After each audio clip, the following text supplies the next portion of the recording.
Good afternoon, everybody. Welcome in to Good Afternoon Michigan Football. December the 10th. We are here. We are into the holiday season, and it's good to be a part of it with you. I noticed a lot of people been out there, checking out social media, a lot of Christmas parties going on, people having a good time, and that's partly what it's about. Thanks for joining us here. We are talking about Michigan, and it's a great time to talk about Michigan. It's always been seemingly a great time to talk about Michigan, but with all the things that they have going on, if you're a basketball fan, it's a great time to talk about Michigan. A winter sports fan, football fan, those kind of things. So I know you know that. And we've got quarterback talk. A lot of different angles here of quarterback talk from Michigan's current quarterback talk with Michigan's current quarterback, and a possible quarterback coach that could be coming in, what that would mean. Quarterback talk when you look at the college football playoffs in terms of should it be one that you bring along in recruiting, or should you go to the portal? Jim Scarcelli on Monday said he thought that if he was running things, I think that's how he said it, that he wouldn't recruit any more high school quarterbacks. He would be taking them all out of the portal. I've been thinking about that since Monday. And then also there's been some talk about the teams that are in the college football playoffs and the amount of money that they've been spending. And if Michigan could stay up and can spend that money, because you've always heard about the U, Texas A&M, Texas Tech. Well, they all are in the college football playoffs. Is there something to the amount of money that you're going to spend or should spend in terms of the kind of success that you will have? I looked a lot. I looked a little bit at the bowl schedule. I looked a lot at it today, and I know I don't really enjoy a lot people giving me their ideas about here's a 16-team playoff. Here's what I would do. But having said that, I was thinking about, as I looked at the schedule, some things that I would do in the college football bowl season, the college football playoffs, to make it more attractive, to make it better, because as much as I like it right now, I think it could be a lot better. And I'll give you some of those ideas without trying to make it too wordy or hitting you over the head or trying to tell you 100 things that you've heard before, the different things. So I'll put that out there for you. But the biggest story right now in Michigan athletics is the basketball team. And they were back at it last night, and they were taking on Villanova. Michigan was 8-0, up to being the number 2 team in the country. And they came out and they just took apart Villanova piece by piece. It wasn't actually a boat race. Villanova did take a lead in the early going, but Michigan executing on offense, suffocating defense. It's the kind of things that you've heard all season long, certainly after the first couple games, with this recent trend where they're just, smoking teams and the games are over by halftime. The thing that I have thought about since last night is that, they're very deep. You can say too deep at every position, and that bodes well. That looks good. Almost every game, they have had someone step up and be what you would say the star of the game. Overall, Morez Johnson Jr. has been incredible. He was an incredible find by Dusty May. I knew in July, I have referenced the under-19 USA basketball team probably 100 times. I'm sure glad there was really nothing going on in July, a little bit, but not much. But these basketball games were all online, and I started watching Morez Johnson Jr. and everything I'm watching. I'm making these reports, just telling people what I saw about it, just talking even on the podcast here, and I'm just talking like in just glowing terms. Oh, Johnson can block shots. Johnson is a low down low. Johnson this, Johnson that, and he's even been better than I was talking about. He's been a godsend. He's been a gift from the basketball gods, and Dusty May was able to deliver him. And then Yaks has been also this team. I think has been a gift from the basketball gods. It's just come out, and it's gone from, hey, Michigan basketball, something to do while you're waiting for the bowl game. I've heard all of those kind of things before.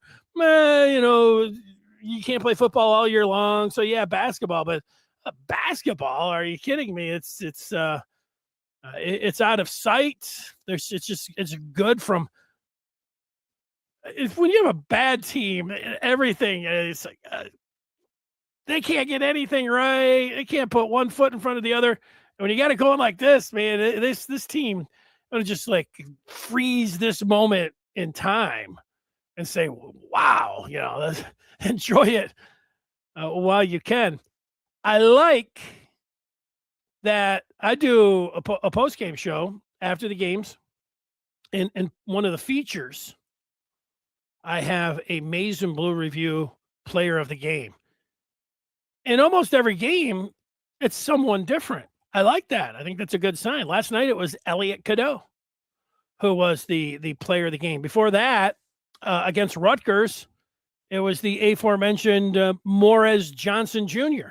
Out in Vegas, Yaks pretty much took over, which it was good that Yaks did that. We were waiting for the ascension of Yaks, and it happened in Vegas, but that was good. But one of those games, Roddy Gale was the player of the game. I think in the opener, it was Trey McKinney off the bench. In the second game, that was when it was Ade Mara, who, forget Yaks, forget Morris. All of a sudden it was Mara was the centerpiece. Look at this guy, 7'7". He can move. He can block shots. And, he's, talk of the team, talk of the Big Ten, the talk of college basketball. That's a lot of different players here at 9-0, where you talk about player of the game and guys stepping up. And again, everything right now you like about the team. And, there's always something, the coaches, you always hear this about the coach. Coaches are never satisfied and everything else. And they're not. Fans are like that too. Fans can say, yeah, but what about the free throws? That could cost them. You're right. That could. What about the second half? They didn't win the second half. But true enough. I heard Dusty after the game said, they did some reckless things when they were up by 35.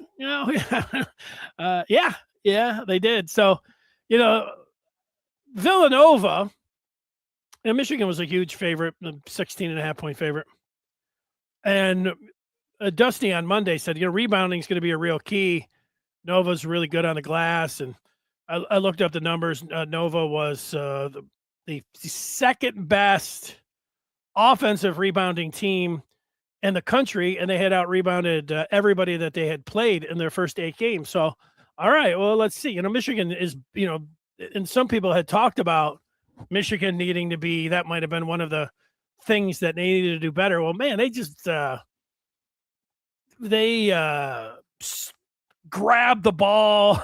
They rebounded great. They hit the boards, and they were up double digits on the rebounds, sweeping the glass at halftime. They, and decidedly won, just like almost every other category where they won the game. So it's, out of sight, impressive. Another thing, hey, how many times, and, I think I've said it a number of times when it comes down to college basketball and any game, if a team gets hot from 3, and anytime you're analyzing a team, you say, well, yeah, they got to shoot well. Yeah, well, you got to shoot well.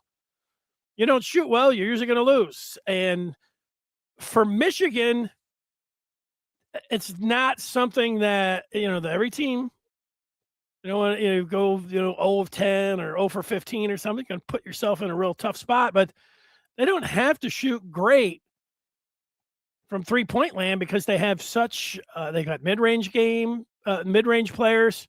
They've got guys that can attack the basket, and then they've got low post players. Not just one, not just Mara, not just Morris Johnson Jr. Yaks can do it. That's the great thing about this team is that Yaks can be down low and play 5. Yaks can play the 4. Yaks is playing the 3, and Yaks it sometimes is like he's bringing the ball up, and that's pretty nice. A positionless Yaks that you can put anywhere out on the floor. During halftime, they threw up a graph that said points in the paint: Michigan 30, Villanova 2. I don't know if I've ever even seen anything like that, 30-2. In the end, it ended up being, and this was a game that Michigan was up 35 and some reckless passing and anything else. Showtime. And ended up being 46-10 in the paint. It was like when you see, I think you see it most of the time in high school girls basketball. You'll run in, you'll have a team that's one of the better teams in the state, and they're really taking on just a team that just has some girls out there, and the score will be like 102-10 or something, so, but it's Villanova. I mean, that's Villanova. And Michigan's treating them like, little sisters of the poor or whatever else. So that's where I'm at with the team. That's where I'm at with Michigan basketball. I'm looking forward to Saturday night's game. I'm going to take some feedback on basketball. We've got quarterbacks, Bryce Underwood coach, possibility, spending money in the transfer portal, and then quick fixes for college football, bowl playoffs, bowl season and playoffs, all of that ahead. Rip is in, and he just woke up. It's interesting, Rip, is my daughter is home from college for the first time. She's a freshman. She's back. And she also just got up. So it's not just you. You got the snow. You've got, I just stayed around. My wife left this morning, but she was like, you might as well just stay home because the schools are all closed, the roads. If you don't have to be out there, and that's just going out, just, kind of go out. Stay home. So maybe I should have stayed up till 2 or 3 o'clock in the morning, and then I just got up here at 1 o'clock as well. Old Michigan Mark is in the house. Wants to know about Dusty coaching football. He says, as good as Signetti's turnaround, what's the secret sauce, and what's the secret to finding an ace? Stunning after a 1-point Wake win. Well, it's interesting that you bring up Sig and the Hoosiers. Signetti has been the talk since IU beat Ohio State on Saturday, 13-10. Obviously been the talk of college football, but it's not lost on Michigan fans that Dusty May in his second year and then Signetti in his second year in IU went from a team that you would see the Indiana or the IU on the side of the helmet, and that's not attracting everybody. And then last year, and you had to be a little skeptical of them last year. I know they beat Michigan last year. Michigan didn't have a quarterback, whatever. But so a lot of Michigan fans were like, I've seen this before. Tom Allen had one good season in 2020, and then he went by the wayside. And I kind of thought that as well. Hey, he brought all of his players. They're all grown up. They all played together at, James freaking Madison, whatever that was. And, he just brought them all along. None of these guys, were playing in, the Power 5 or whatever, wherever James Madison was before. They're in the playoffs this year. So the Signetti effect continued to work. But you do it once. All right. You can do it. Anybody can do it like one time with players that come together. But he's now done it twice. And so, yeah. It was funny. I was reading a story about Signetti today, and the title was, he's getting it done by not practicing. He doesn't practice hard. I'm sorry, they don't hit. And a lot of times he closes practice early, shuts down practice early. They do a lot of walkthroughs. They don't do a lot of hitting. And during the season, you get that, but it made it sound like when he was with Nick Saban, who's really into the process of really, dotting his I's and crossing his T's and really working his team hard. And I would say that Saban went to the philosophy of like boxing. If you're going to fight, you better spar, you better callous, the body up. And Signetti, they had interviewed a player, and the one player was like, "No, we didn't do a whole lot of that. It was more about film work and walkthroughs and staying fresh." And the guy was like, "I don't think I was on the ground twice during any practice for IU." So I don't know if that's his secret sauce. He's going to be studied. But it's one thing that you want to zero in on or think about a little bit more. Like I said, I don't know if that's the main thing, but it's something and it's something that's top of mind because I just saw it today. And for Dusty, you listen to Dusty, and Dusty seems like he's got it all covered. Everything that you would want to know about the game, every single player, every single thing that's going on. He has that covered, and then he's just been in where college basketball is right now. Sure, recruiting, going out and getting a player like Trey McKinney, really wanted him, but collecting all of these players from the transfer portal and then just putting them all together. He did it last year. Wow, he's pretty good at that. And now he's done it again. He is good at being able to assemble players. And I like the rival. I've always liked the rivalry with Michigan State, but Tom Izzo, who's got a good team this year, it's been noticeable that Izzo, almost after every game, he's really pushing his team hard. It's Tom Izzo's. He sounds like he's in March already, and he also said things like, and I think it was just right at Michigan. I'm not anointing anybody, he said in December. He also said these teams that are thrown together with in the transfer portal, some of them it works, some of it doesn't. I don't know. It is working for Michigan, so I don't know where he's going there. But he also, his two big guys, two big white guys he's got. He's made a point is I don't abandon my guys. I stick with them. And so you got Izzo.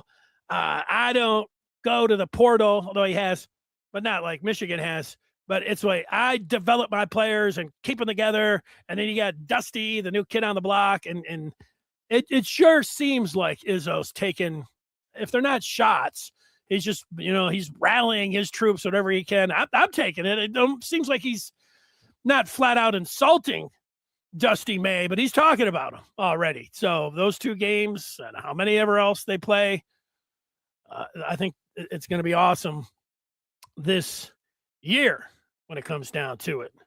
There you go.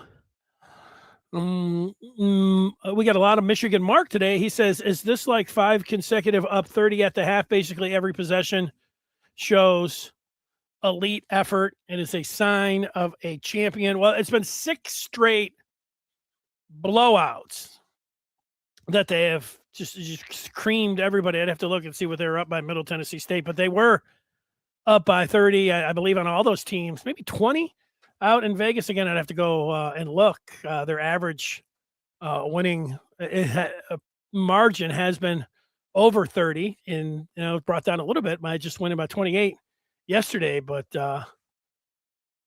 pretty awesome how they have been doing it. That's it. So Rip is putting up some of the numbers. I'll go with his numbers. He says 9th in the nation, 4th in rebound, 7th in assist. All of that is good. Smash the numbers as says this may be the greatest regular season stretch in Michigan history.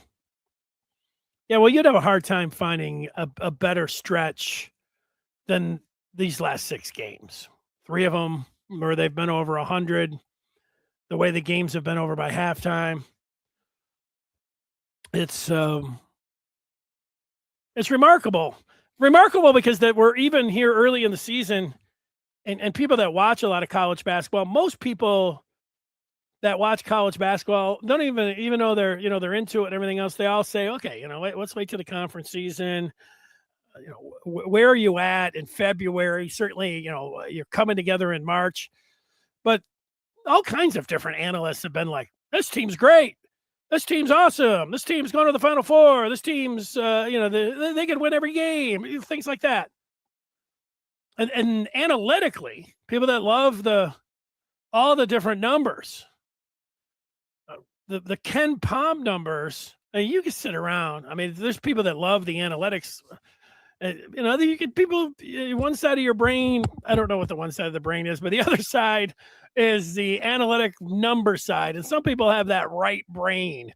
And for those people, their brain has never been able to, they've dreamed of this kind of formula.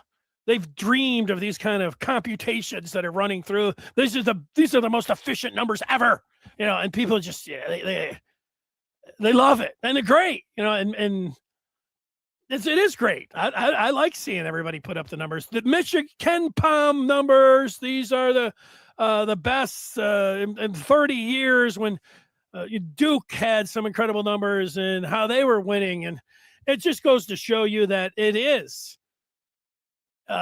quite the start and a great start. And sometimes you don't win anything right now, but you get off to this kind of start and you're just out there and you just keep charging, and then you see how they've come together, and you don't and how they're built. There's nothing that you'd look at and say, oh, that's going to fall apart. That'll fall apart. They don't have this because they have all of that. And Dusty's, pushing the right buttons. So you like that angle. Ferris loves the stat lines. He also likes that they're 90. He says 8 players getting 8 points or more per game. 94 points per game is insane. 13-10 is the new OSU troll. No doubt. Yeah, studying Indiana and their recruiting classes and their transfer portal is something that needs to be done. Smash says 2 deep at every position except center. Backups can come in when any player gets cold. Well, I think they're 3 deep at center. Is that what you're trying to say? Because they're 3 deep at center.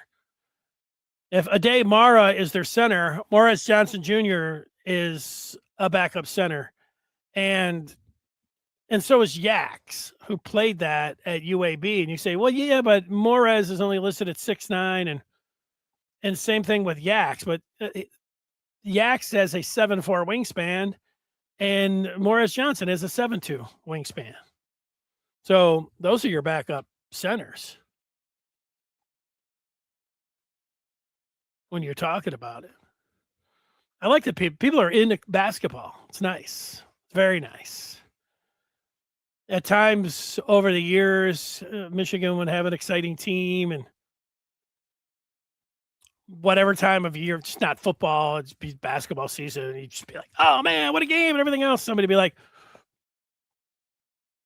what's the portal situation with the wide receivers? Well, they wouldn't be talking about portal back then. They'd just be, are they getting any wide receiver recruits coming in for the big basketball? People are more interested in the football recruits that are coming in to watch the basketball games. But Michigan has been dragged, pulled, and put right up there, and people are enjoying it. All right, Michigan go blue. ZT1GD. Really roll off the tongue. He said he saw Yax point at his right hand again on the bench. No more one-handed slams, two-hand, or he definitely plays mind games with me sometimes. Yeah, I noticed that too. It's when he had the break and he went up for the best dunk that he has had so far. And it was a kind of a half windmill, but he was windmilling it, but then he stopped and then he punched it almost like a one-arm windmill was very impressed. And he leaned in a little bit. I liked all of that. But yeah, you don't want to be punching, because then right after that, he had his hand and he was viewing it. It was like, here's my hand. Was he just like, okay, yeah, that's the hand and it's good? I think I was thinking the same thing that you were. Just how about no dunking for, yeah, I'm dunking like you're talking about. Just throw it in.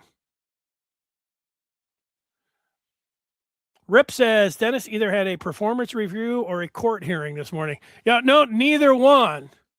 I was looking through my wardrobe and I was thinking, what are some of these shirts that I can get rid of that might be getting too big as I'm, dropping weight and everything. And this is one of them. And then as I was through it, I said, I get a whole row of 100 ties there. Let's throw one on. That's it. That's what it came down to.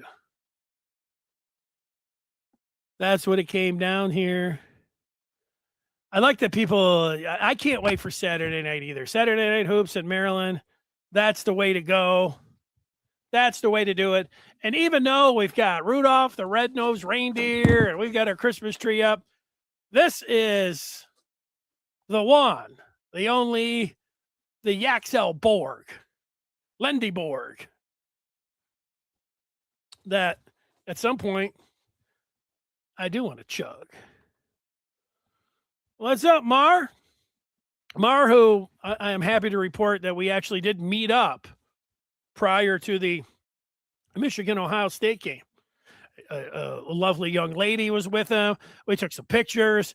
I was, I hate to say it, that it was a little cold. It was a very cold day. Or I would have spent more time down there, but that was it. So it was nice to meet Mar down at the game.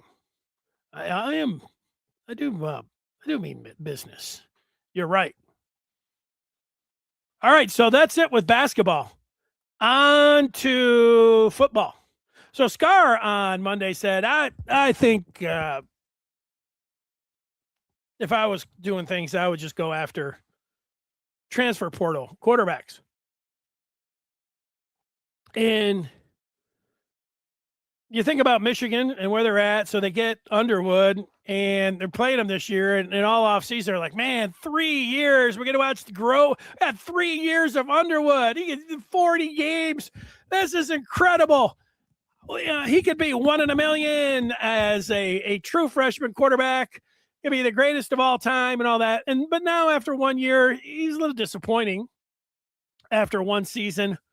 And now you get a little nervous because you're thinking, okay, he really has a lot of growing up to do, a lot of maturing, just your natural maturing. Not that he's immature. I'm just saying, as an 18-year-old growing for a year and then everything that is on him, you don't get 3 years if this next year is anything like last year. And so, you got to nurture him. You have to do everything that you possibly can. They've known this from the start, from the flip. They have known that they have to have the great plan, the great process, and they have to surround him with everything to try to, get the best out of him. And if he ends up being one of these great quarterbacks, he's worth his weight in gold. But we watched it 1 year, you say, why is this really going to be worth it? Maybe. Oh, and hopefully it will be. But to Scar's point, I just went through here and I looked at it. James Madison as a quarterback that's been there since he was recruited at James Madison. His name's Alonzo Barrett. So he is not out of the transfer portal. But obviously Dante Moore is. Dante Moore was going to Oregon. He flipped to UCLA. He flipped back. So Oregon went to the transfer portal. And so that first game is a half and half. Almost feel like you want to take James Madison and throw him out Tulane, but they're one of the playoff teams.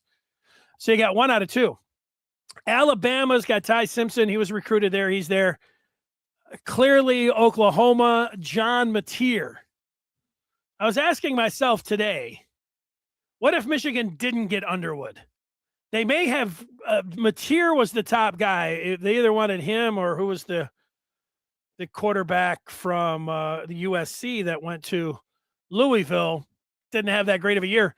It would probably have been one of Miller Moss. It would have probably been one of those two guys. And Mateer obviously beat Michigan. Then he was hurt a little bit, but here he is in the college football playoff. Would you rather have? So it's a tough question. Because if I said, would you rather have John Mateer and be in the playoffs, or would you rather have Bryce Underwood and not be in the playoffs, but then have him maybe for 2 more years? That's a tough question. It's one of these, like, you want to be in the playoffs. Then you have to look at the rest of the team and say, could Michigan, if they had John Mateer, and if you say, would they have made the playoffs? Would they have beat Oklahoma? Then they would have been. And what if this was just Michigan here? Michigan hosting Alabama. And then, you look and you have to be Oregon, whatever. It's a little bit fun to think about. So there's another one out of 2. Mateer, transfer, quarterback, Simpson, recruited in there. Tulane, Ole Miss. Ole Miss, their quarterback was the Division II Player of the Year at Ferris State in Michigan. Trinidad Chambliss. What a great name. He's had a great year. He wants to stay around 1 more year. Usually that's not going to happen, but he doesn't fit maybe the mold of a NFL quarterback, and he could get a pretty penny staying there at Ole Miss. So he's trying to see if he can get another season there. But a total transfer quarterback, and Tulane's QB, Jake Retzloff, he is also a transfer quarterback from BYU. So just in these first 3 games, you got 2, 3, 4 out of the 6 transfer QBs. Obviously, Beck, if you go down here in the first week, he was a transfer QB. 5 out of 7. Let's go 5 out of 8 of the first games, because A&M has, what's his name? Marcel Reed. So you could make that argument. Yeah, why not?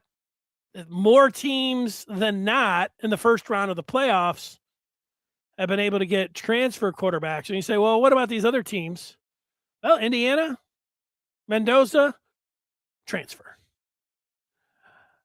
Texas Tech's quarterback was there. Obviously, Sayan. And Georgia's quarterback was recruited. So in the end, when you add it all up, 6 quarterbacks came via the transfer portal, and then 6 were homegrown, so to speak. Does that make you? It was going to be something if it was 10 out of 12, even 7 out of the 12. You're saying, hey, more than not, but it's exactly 50-50 about that. So a little bit interesting, but nothing definitive. You say, oh, yeah, well, obviously you just go out and get a transfer quarterback. You make the college football playoff. Oh, interesting when it comes down to that. Now, a lot of these teams, when you have money, Oregon's always had a lot of money. Miami and Texas A&M, they've always thrown around a lot of money. Texas Tech, we know, they've kind of flaunted how much money they've been throwing around. Mark Cuban in Indiana, they're the one that I don't know exactly how they're doing it. Besides Cignetti is just, he's just a hell of a coach, but their players all look great too. All these guys that went to James Madison, he's been able to develop them into not just Big Ten players, but like national championship type players. It is an amazing thing. Georgia's and Ohio State's always paid. So more teams than not. I don't see in college football right now is comparable to baseball because there's no cap. Can't really say, well, what about the NFL cap in the NFL? NBA cap. NHL cap. Baseball, no cap. And there's a few organizations, Tampa Bay, comes to mind. It used to be, 10 some years ago or something. The A's were always talked about Moneyball. But it was the Rays for a few years who you would look at all 30 teams in baseball and you'd look at like the bottom 3 or 4 in payroll, and the Rays would be down there in the basement. And they were going to the playoffs. It was amazing how they were able to do it. And Dodgers, big market teams way up there. And some teams, they would spend. What do I take out of that? You gotta do both. I mean, it sure helps to be able to, if you're recruiting a player and you want him and you think this guy's going to be a difference maker for you, it really helps to be able to have the money to compete with any of the other teams. And it's so different now. Over the last 2 years, Michigan was in on so many players, and at the last minute, the guy wasn't coming. And everybody, you automatically say, well, he's taking the money. You'd get a player from Florida who'd commit to Michigan, everybody say he's not coming to Michigan, even though he committed. Because they'll just drop a bag on him, and that's what happened. Even the players that would be adamant about it, no, they don't care. When NIL was just starting out, no, they're not concerned about the money. And the players still say that. They don't have to say that, but they say it anyways. There's nothing against any of them. I don't believe any of them. It's okay to be about money. It's okay to say, and I don't know if you just want to come out and say, yeah, whoever writes the biggest check, whoever gives me the most money, that's where I'm going. Because you want to have a little finesse to it. You want you to have your advisor say, yeah, say nice things about the school. Talk about education.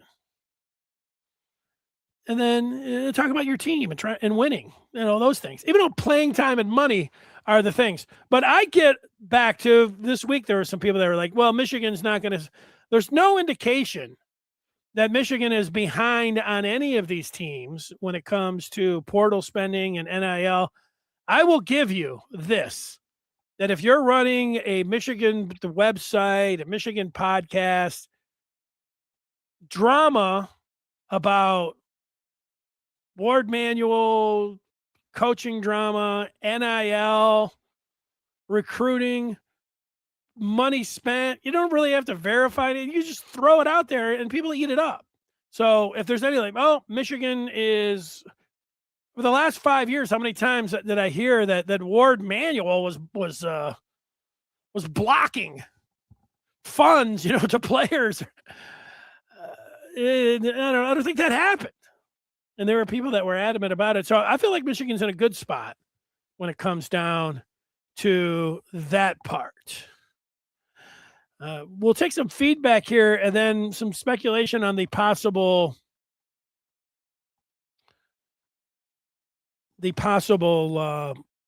quarterback coach that Michigan could be bringing in. Mikey Keene, Michigan wants him back. He's seeking a 6th-year medical. So that would be fine. It's kind of the same thing as last year. You're going to be able to go out in the transfer portal, even if you have big time cash, and be able to get an upgrade over Mikey Keene, knowing that you're coming in to back up Bryce Underwood. It's the same thing. So, Keene knew the system, knows the system. I would hope that Jaden Davis, he's been here too, but he's clearly a candidate to hit the transfer portal. Rip is making declarations like Rod Moore is coming back. Rod Moore, Michigan wants Rod Moore to come back. Rod Moore could get a medical red shirt, you would think. And so, yeah, I mean, one of the great players in Michigan football history, you'd want him back. But Sharon said on Monday, had that caveat about the doctors clearing him. That knee, that's what it's going to come down to. I think if he gets the right medicals on that knee, then yeah, he could come back, but we don't know. I think we have to just wait that one out. Ferris says Notre Dame should join the MAC. Oh, forget it. They just lost to Northern Illinois last year. Yeah, I like making fun of Notre Dame. Last year it was Alabama. What I took away from that, if Michigan was sitting out there, and in years past, or when it was coming down to it, I'd say there's no way that they would leave Michigan out. 10-2, big name, blue blood. Well, they left Alabama out, and they left Notre Dame out. Two of the teams that are right up there, just like Michigan, in terms of being a blue blood or anything else. So if they could leave those guys out, they could have left Michigan out. So I thought that. But I also thought that Notre Dame are a bunch of cowards for not playing in a bowl game. A bunch of bastards. You know, what a disservice to their fan base and to their players acting like they did. They should be ashamed of themselves. I could, not there's no reason to go over there, but it's, you only get so many games to play. Plus, you do get the bowl practices and your fans who spend all the money and follow your team. No, because we're upset that we didn't get in. Good. I'm so glad that they did not get in. What a bunch of babies. Mark says the Citrus Bowl will be bigger than at least 2 college football games. Let me get to that. Let me come back to that because that's a good lead in. Rip has a list of potential quarterback coaches, including Chad Henne, Devin Gardner, Mike Shula, Doug Peterson, Ted Bridgewater. Ooh, I didn't consider Ted Bridgewater. Rip, if you came up with this list on your own, you have done a spectacular job. And I don't care where you got the list or if you did come up with it yourself. Like I said, great. Bridgewater, awesome. All these guys, if there was any of these guys, each one of these guys, I could say, I know what you're, Henne, who spent, obviously was at Michigan, played as a true freshman, understands that, played so many years in the NFL, the coaches that he played under, Reed and playing with Mahomes, all the knowledge you would think that he would be able to give to Underwood. Awesome.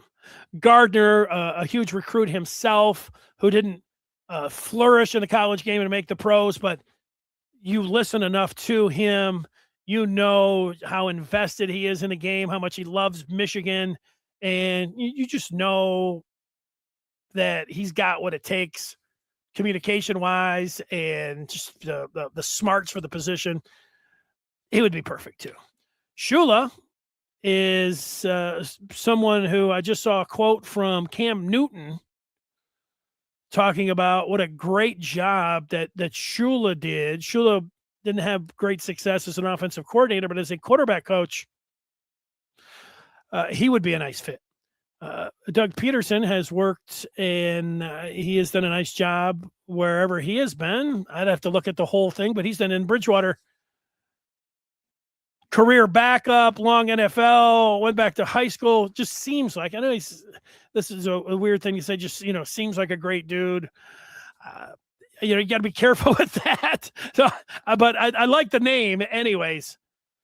Shula's the name out of all of these that just before I came on, I saw him being mentioned as the possible early leader to be Michigan's quarterback coach. Now that he's not, that wasn't official, but of all of these names, that was the one. So good job there, Rip, or wherever you got that list. Now, Mark says the Citrus Bowl with Michigan will be bigger than at least 2 first-round college football playoff games.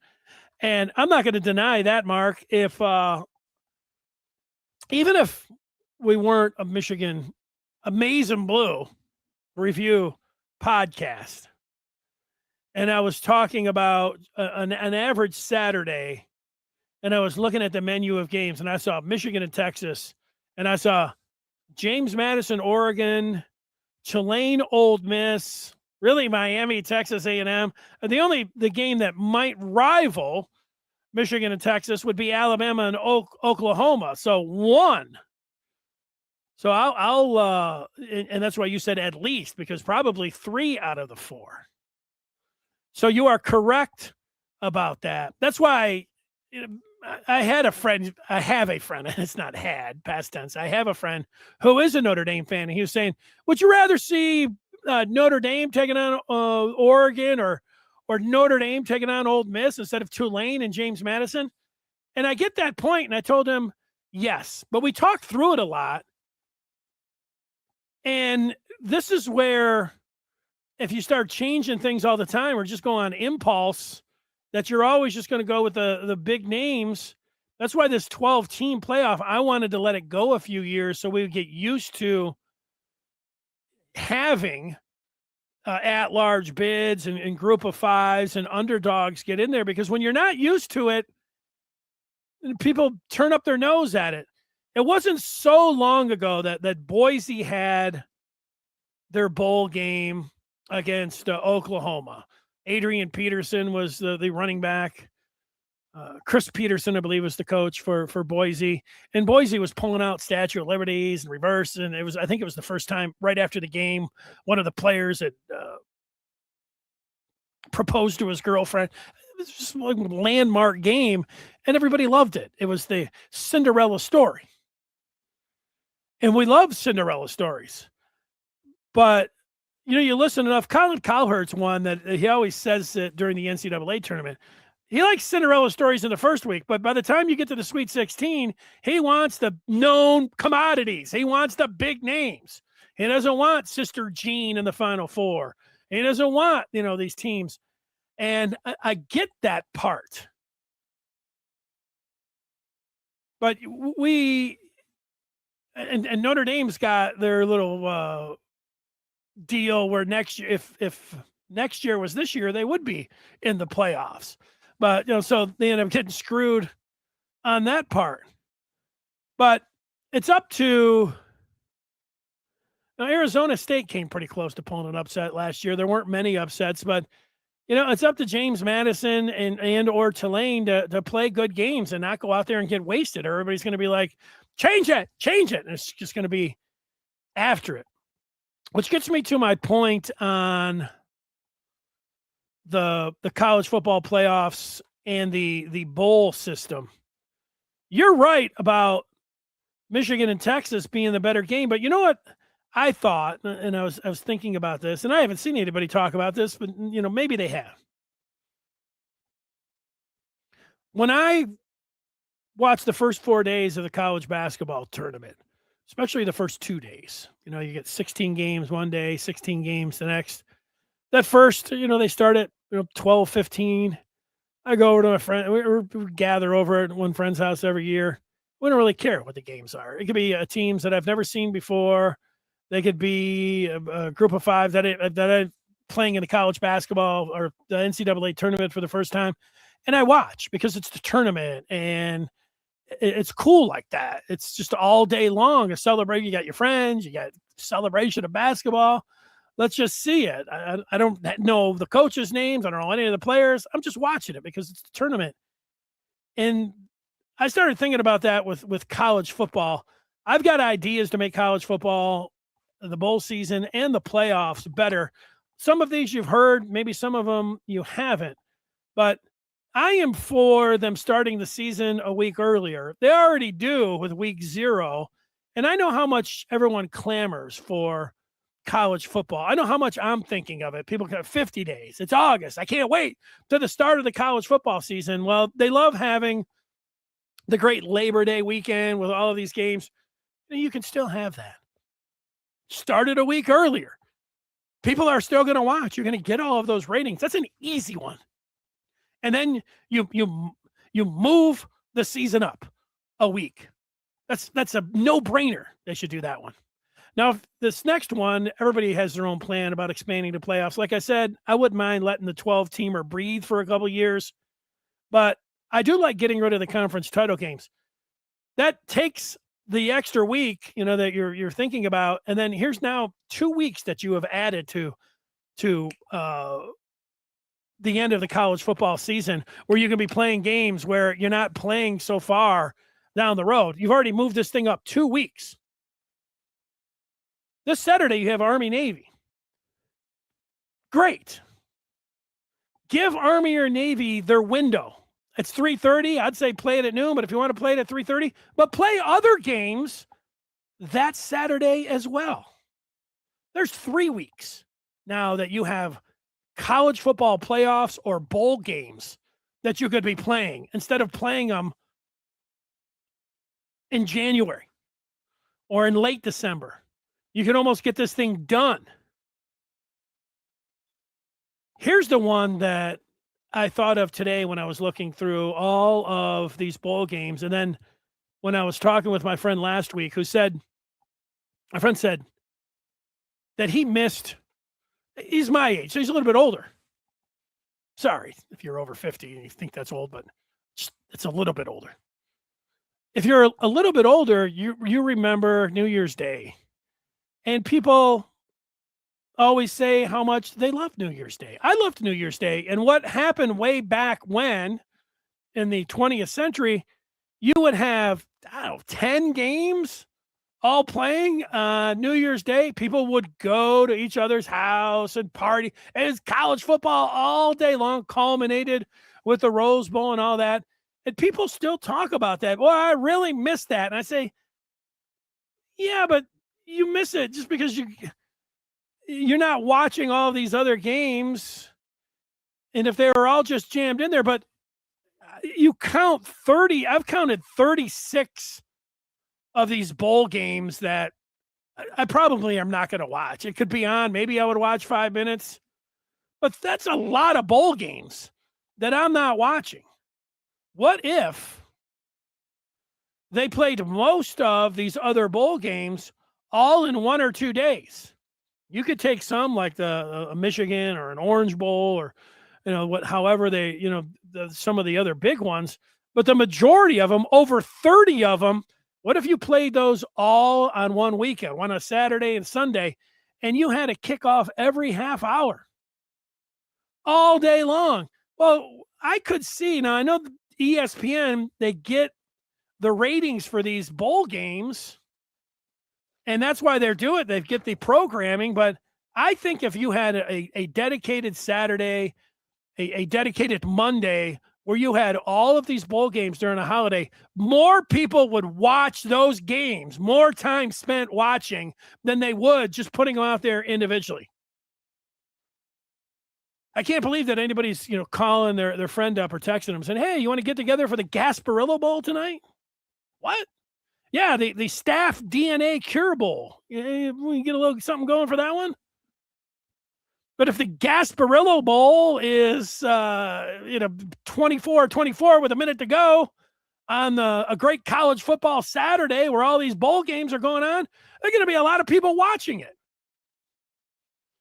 So that's my plea to college football. And then it moves. You get all those bowl games, and then you start playing the playoff games. And you can play them a lot sooner, and you can play them in consecutive weeks. No one has ever told me, well, I really like having a month off before you play a game. That's always been stupid. And look, all of these places still get the tourism. If you're a Michigan fan, you got some junket that's going down to the Citrus Bowl, and you're going to hang out, or Orlando. I mean, I know I've told my story about staying at the Radisson Barcelo before, going down there. Prior to me having a cell phone, my sales manager said, oh, yeah, talk to Steve. He's got you hooked up with the presidential suite. I get up there like, presidential suite. They're like, who are you? They didn't have my name on file. I'm like, no, I'm supposed to be. Not only was I supposed to have the presidential suite, I was supposed to be getting a $150 per diem, drinks and food. I was broadcasting at the bar. I mean, right across the board. I'm like, yeah, I'm broadcasting and everything. I said, no. That guy's gone for the week. Nobody left any messages.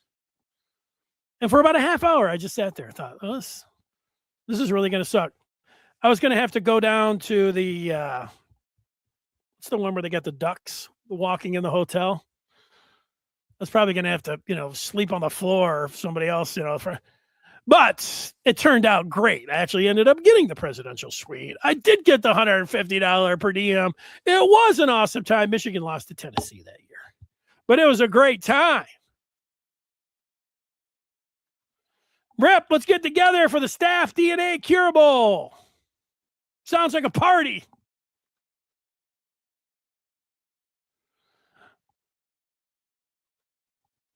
Gasparillo Bowl.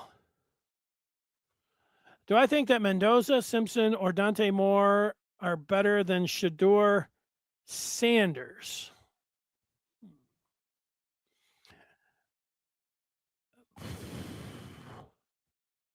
I do. Half of Shedeur Sanders' problem is his attitude. And from what I've seen from Mendoza, Moore, and Simpson, they don't have that issue. And I know a lot of you say, it just comes down to play. And Sanders, has some nice attributes as a quarterback, but just where he's at mentally and how sometimes you can't help, he's just, I don't have anything against people that are born into privilege or anything else, but sometimes they get into situations where, they just have no idea. They don't know how to read the room. And I don't even pay too much attention to Shedeur Sanders and the Browns, but, once in a while, I see his press conferences and he still doesn't get it. He's always up like challenging the report. What are you talking about? Why would they call it? What are you talking about? You're not going to make it unless you figure out how to deal with the coaches and the media and the other players on your team. You're never going to make it, Shedeur. This is going to be it. So, yes, I would take Mendoza, Simpson, and Dante Moore all day. I think they're better than Sanders. They're more proven than Sanders. I look at Mendoza, what he's been able to do with his team. All of these guys are in the playoffs. What did Sanders ever win? Sanders, his claim to fame, besides, being Deion's kid, and I like Deion, but like I said, he was a creation of Deion. And he rode the popularity of Deion into old, what's his name, Mel Kiper, fizzling out and jumping the shark on, I don't know if it was Deion who was, filling Kiper's phone up with how great he was, and maybe there were some others, but Kiper ended up freaking out, and that will always be the moment where okay, that's it for Mel Kiper. He freaked out. So yes, I do think that. I don't think that. Yeah, basketball is great here in the state. We'll take a question or two more. Smash says, will Michigan be 20-0 going into the MSU game? Well, that sounds incredible, but if I have to say right now, the farthest I have gone is I think that they'll finish out this year, which is not, that big of a hot take or some kind of crazy prediction, because they only have 3 more games here in December. They got Maryland, which is the toughest game they'll play, Big Ten on the road Saturday night. And then they got the McNeese, State, and LaSalle. They're going to win those games. So again, that's not that big. So, but I'll take a look at the January slate. USC at Penn State. They'll be able to beat Penn State on the road. Wisconsin comes in. They could be tough. USC and Wisconsin could be tough. At Washington, going out to the West Coast, that could be tough.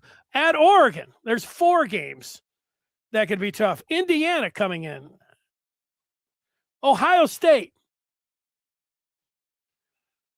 Nebraska hosting Michigan. Or Michigan hosting Nebraska, sorry. And Nebraska's not bad.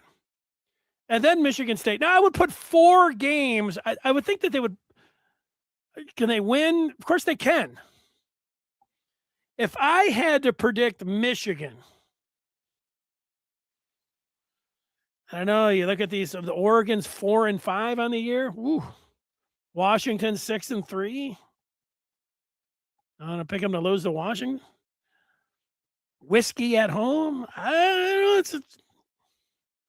USC might, to kick off the new year,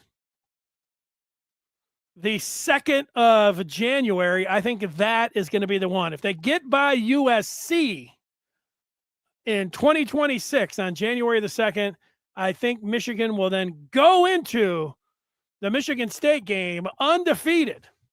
Woo!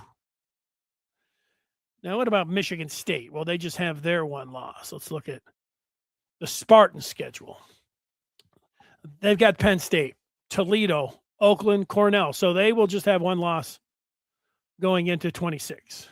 Then they have to go to Nebraska. That's a tough place to play, but Nebraska's a top 25 team and they're 9-0 this year. So State could lose that one. And then State, they are hosting USC. Northwestern, I think they'll win that one. Indiana, they're hosting them. Michigan State at Washington, at Oregon. They have those same two West Coast teams that Michigan has. Maryland at Rutgers. Yeah, I think that, I want Michigan to be 20-0. But I think that Michigan will probably lose one. And then I think State will probably lose one in there too. I mean, how many of these teams is going to win every game? OSU is trash. Oh, Rip says they're not trash. Sorry. Instant number percentage. Michigan has an 80% chance of going 20-0 into the Michigan State game. I saw Ken Palm say Michigan is favored in every game this year.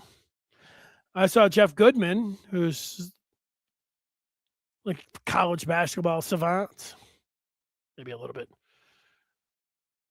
just a college basketball guy. He thinks that Michigan's going to be undefeated going into the Michigan State game, but he would put that would be the game that would trip them up on their way to an undefeated season. Let's play the hypothetical game. If you could take Michigan to lose just 2 games this year, but they would win the Big Ten by doing that. But the 2 losses, one of them would be to Michigan State. Would you take that right now? You're going to win the Big Ten regular season title, but one of those losses is going to be at Michigan State. Of course, you'd win the other one. I'm not taking that. I'll answer the question, my own hypothetical. This is a kind of special team that who knows, but they likely will lose a game, but I'm not just accepting a loss. I mean, I would like, of course, for Michigan to be undefeated going into Michigan State, but then in a season that's going to be a special season and one to remember forever, if they're cutting down the nets in April, along the way, what would be very satisfying, in addition to climbing to being number one, which could happen as early as next week, and winning the Big Ten and winning the Big Ten tournament and being the number one overall seed, would be taking Michigan State and smacking them down 2 times, if not 3. So I'm not taking any sort of deal. No deal. No deal. Ooh, the hypothetical from Rip. Would I rather be Duke or MSU if you could only pick one? Well, they play Michigan State twice, so I forgot about that Duke game. That's a good one to bring up. And they're going to play Duke. Would I take one win over Duke or 2 wins over Michigan State?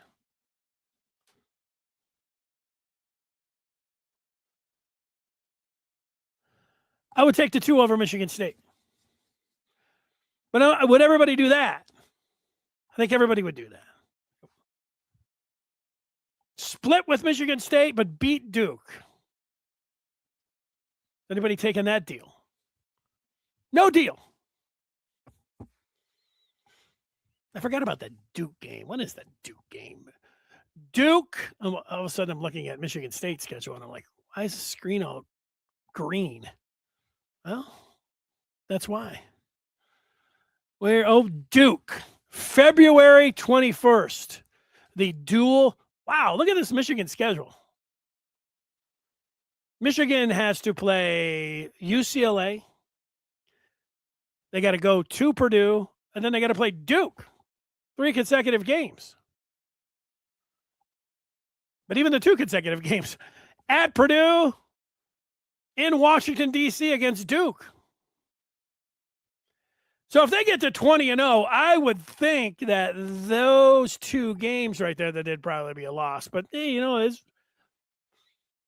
how often are we looking ahead, flipping the calendar to February and saying, oh, well, Michigan might have 1 loss, no losses. They could probably drop 1 to Purdue. At Michigan State, at Purdue, Duke, those are the 3 games that they would likely lose 1, maybe 2. And then you say, would you take those 2? And I'm not taking them. No deal. Rip says no deal. Beat the Spartans twice, beat the Blue Devils. Just to win out, our comp is the Lou Alcindor UCLA team. Yeah. I would have to go back and look at the Lou Alcindor UCLA team when in the early 70s. I was a big fan and still am of the Wizard of Westwood, John Wooden. The week that he passed away, I just so happened to be driving down to see my dad in Arkansas, and we went 40 minutes out of the way to his hometown on a Sunday. The sun was setting. It was beautiful. To his high school that he coached at or played at, one of those 2, and walked up and the door was closed.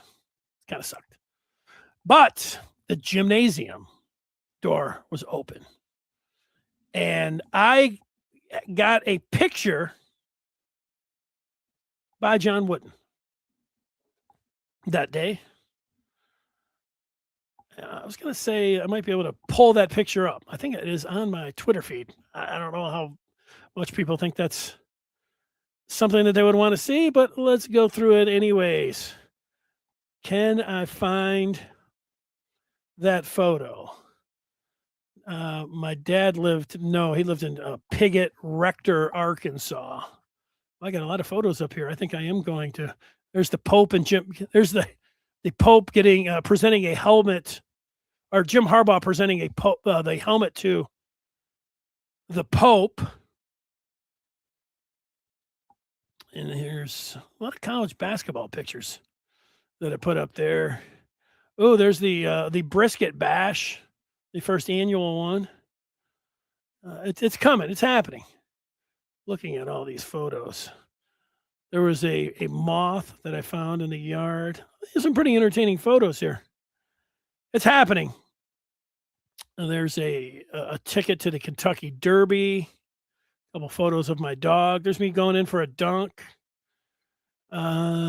Still happening here.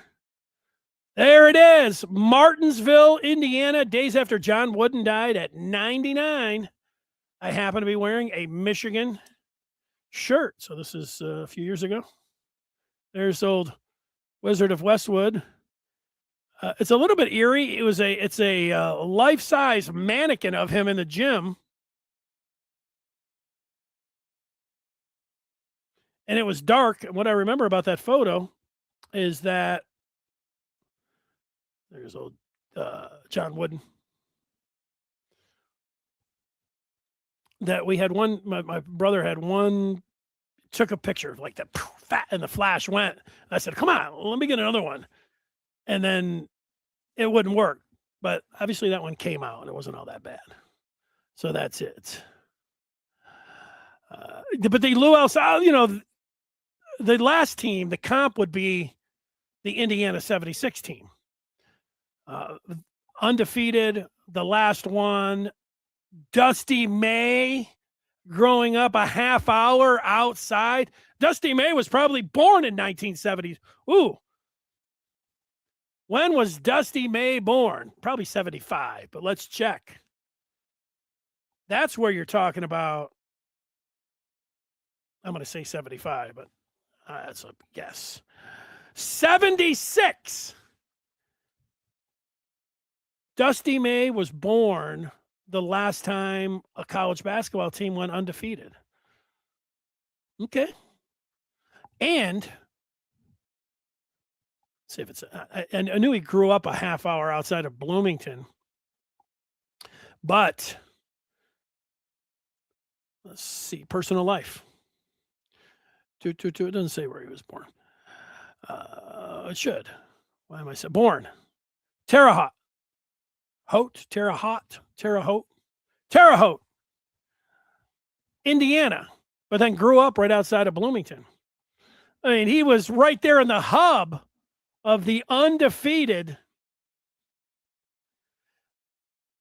I'll tell you this, Rip, Michigan goes undefeated. I'll fill that Borg up with anything of your choice, and we'll take that down. That's it. 1976, and then this would be the 2025, 2026, 50 years later, the same year then. That would be a story to be written. Be a nice one.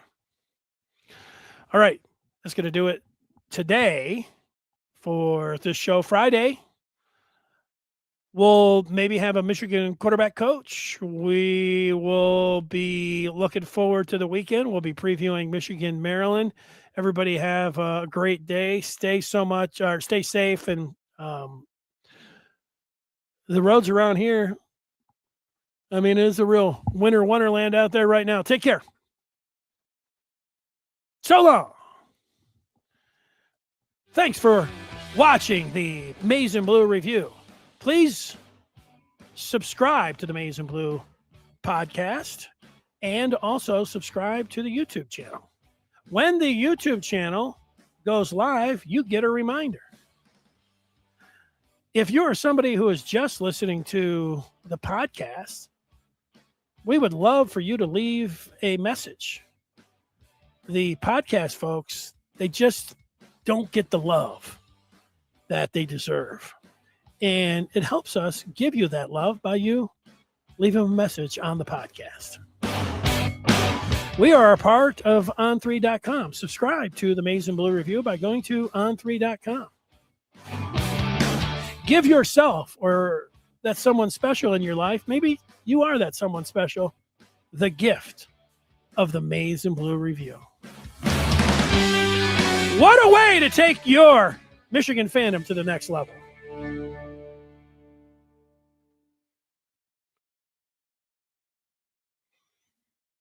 Are we done? No, not yet.